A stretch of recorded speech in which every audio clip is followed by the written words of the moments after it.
Less than 40 days until Montana's primary election, and the outcome in the Democratic governor's race is anyone's guess. Lieutenant Governor Mike Cooney faces a rigorous challenge from political newcomer Whitney Williams as the impact of the coronavirus overshadows the race. Q2's Jay Cohn caught up with both candidates as they gear up for the home stretch. It's a campaign season like no other. The coronavirus pandemic sending campaigns to the sidelines, forcing candidates to scramble to connect with voters. So we use Facebook, we do Facebook Live, we do Zoom, other sort of video conferencing technologies, and then just picking up the phone and talking to as many folks as we can. Who could have possibly envisioned the day when the old tried and true handshake with a voter would be a thing of the past? I like doing that. I like getting around and traveling around the state, and all that's gone now. And frankly, it's not as fun. It's not as enjoyable, but we just have to adjust. The new reality of COVID-19 is a game changer for everyone. Williams, though, believes it also brings new opportunities. There is a sort of a fear factor, but I think there is also an optimism about, what will a moment like this sort of teach us as we go forward? We have a chance to rebuild in the way we want our society to look, right? And so I think that we have real opportunities here to make sure that we're doing everything we can. One of the jobs of the next governor is going to be bringing us out of the coronavirus economy, and where, and the challenges that it's leaving us.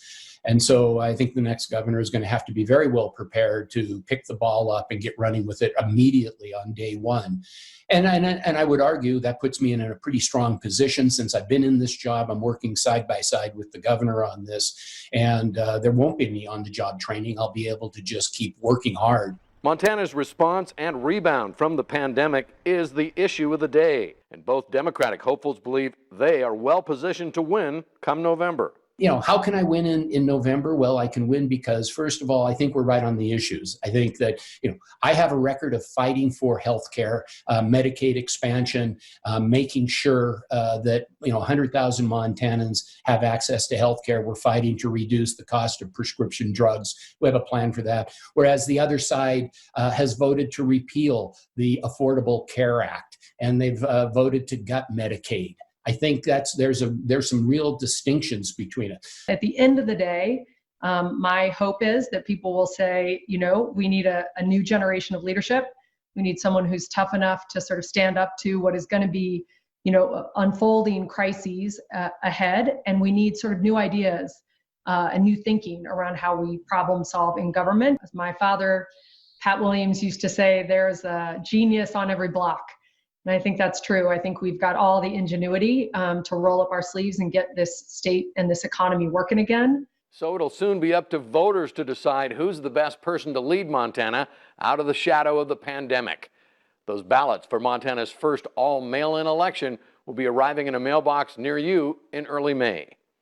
In Billings, Jay Cohn reporting for MTN News.